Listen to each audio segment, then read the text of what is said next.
Hey yo tout le monde. Le Barça, Barcelone, El Camp Nou, c'est pas toujours évident, et surtout en ce moment. Mais sérieusement, j'aurais tellement aimé avoir cette chaîne pendant les années fortes du Barça, comme par exemple en 2015. Mais bon, c'est pas bien grave, maintenant je suis là, donc profitez. Mais ouais, bien sûr. Ouais, mais en attendant, la vidéo est sponsorisée par OneFootball, la meilleure application dans le foot qui est bien sûr gratuite. Et grâce à OneFootball, tu peux tout savoir tout en avance. Mercato, compo, blessures, résultats de match et bien sûr les rumeurs. Et surtout mettre le Barça dans tes favoris pour ne rien louper. L'application est gratuite et bien sûr le lien est dans la description. Alors, pour ceux qui n'étaient pas sur la planète Terre durant les 3 dernières années, bah je vous rappelle vite fait les faits. Valverde arrive au Barça en 2017 pour remplacer Luis Enrique qui a préféré partir. La pression commençait à être trop forte et surtout après le 4-0 contre Paris. Mais après, Enrique reste quand même le dernier entraîneur du Barça à avoir gagné la Ligue des Champions. Et j'avoue, même si j'étais pas complètement fan du personnage, bah il me manque. Il n'était pas aussi bon que Guardiola, mais apportait quand même une petite touche perso. Beaucoup de monde vont dire, et moi je suis pas d'accord avec ça, qu'il jouissait entièrement de la MSN,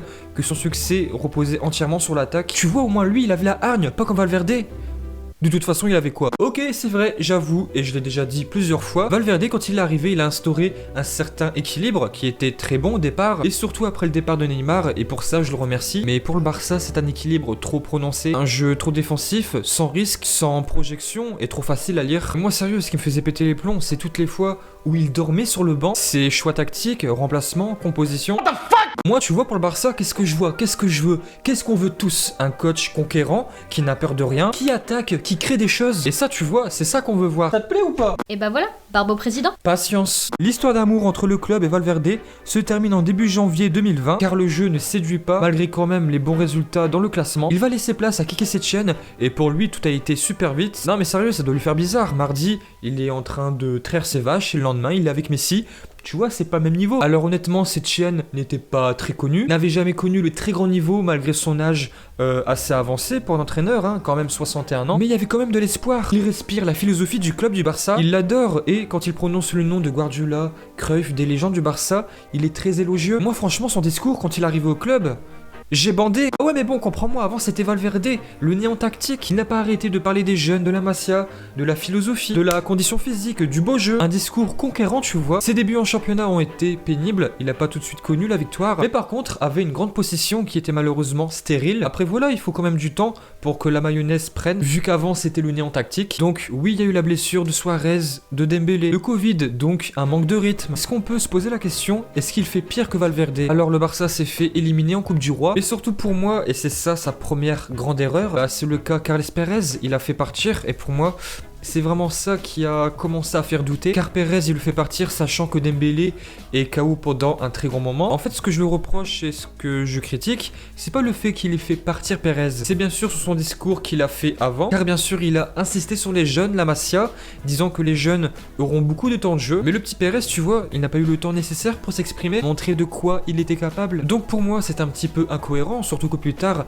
il avouera qu'il regrette un petit peu cette décision. Bon, le petit Riqui Puig, ça va, il a adopté, il le fait progresser de plus en plus, mais je suis désolé, il devrait jouer plus à la place de Rakitic. Car Rakitic, je l'adore, il a fait un très bon match précédemment contre Séville, mais c'est très rare, c'était limite la première fois de la saison qu'il jouait un bon match. En fait, Rakitic, tu sais ce qu'il peut t'apporter? Rien. Un jeu lent, alors que le petit Riqui Puig, ou Riqui Puig, hein, je sais pas comment vous prononcez, ça respire le football, tu vois. C'est ton fils adoptif, vas-y, lance-le. Alors oui, c'est vrai, avec cette chaîne, on a de la possession, mais putain, pour se projeter, mais c'est super dur. Alors oui, c'est vrai, je sais, il y a eu la blessure de Suarez, de Dembélé, mais malgré ça, je pensais qu'il allait savoir innover, créer des choses. Mais surtout, là où je suis plutôt déçu, bah c'est sur le cas Griezmann. Il insiste, comme Valverde, en fait, à le faire jouer à gauche. Moi, sérieusement, à la place de Setien, je vois que les choses marchent pas, et ça marche pas, je suis désolé. Et commencez pas à me dire, un machin, le Barça est premier de la Liga,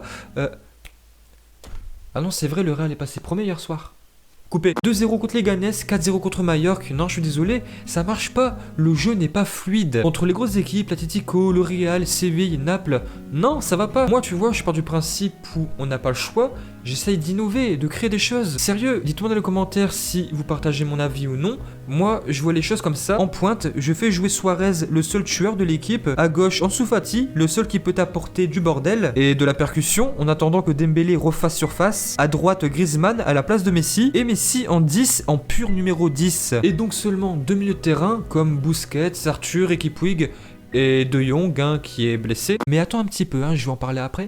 Donc oui, c'est osé, c'est un jeu qui est beaucoup porté vers l'attaque, mais qui n'ose rien, n'a rien. Et si tu continues ainsi, tu vas tout droit dans le mur. Moi, tu vois, au-delà de l'incident Perez, car pour moi, c'est un incident, ce qui m'a le plus énervé, au-delà de la petite polémique avec l'entraîneur adjoint, le manque d'imagination de Quique Setien, le cas de Griezmann à gauche, laisser le plus de temps de jeu à Rakitic comparé à Riqui Puig, et bah c'est Gérard Piqué qui perd petit à petit espoir, disant que le Real allait perdre difficilement des points. Et si un homme fort de ton club, de ton vestiaire, parle comme ça, c'est pas pour rien. Donc oui, c'est vrai, il n'y a pas eu de match pendant un très gros moment, 3 mois, mais rien ne change. Ok, le Barça fait match nul contre Séville, quand même le 3e, n'a pas pris de but, mais c'est pas suffisant. Franchement, si pour toi, le Barça joue bien, t'es content quand même du résultat, je suis content pour toi, mais non, je suis désolé, moi je suis de 95, j'ai 25 ans, le Barça, je l'ai connu immense, et moi ça me fait mal. Le jeu est encore trop lent, et c'est pas du tout rare que des petites équipes espagnoles arrivent à te faire mal. Donc moi, je vous pose la question, est-ce que Quique Setien est une arnaque? Vous avez 4 heures. Moi, je pense qu'on peut pas encore comparer Setien à Valverde, car quand même,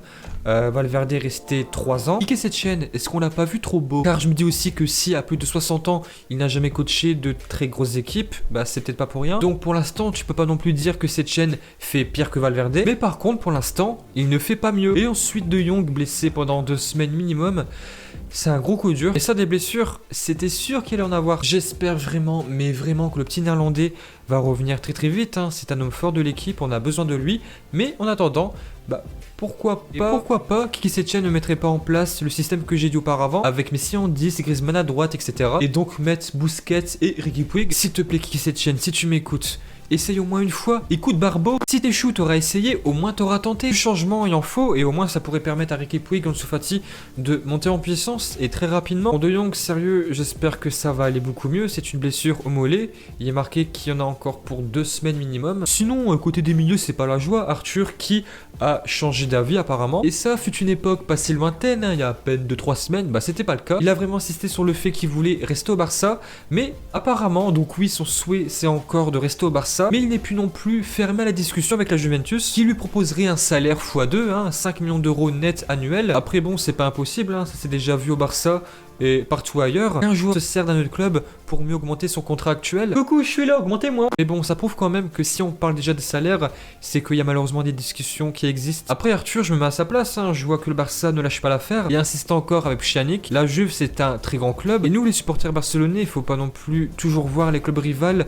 comme des grands méchants. Et pour lui, peut-être que c'est le bon choix, même si oui, pour nous, c'est très énervant et frustrant. Mais bon, je pense qu'il va rester, j'espère. Et on verra ça très bientôt. Et puis voilà. Yo tout le monde. Et bien voilà, j'espère que vous avez aimé cette vidéo. Si c'est le cas, abonnez-vous à la chaîne Auto à mon Barça. Un commentaire, un pouce bleu, ça nous fait plaisir. Et nous on vous dit à la prochaine. Yo tout le monde!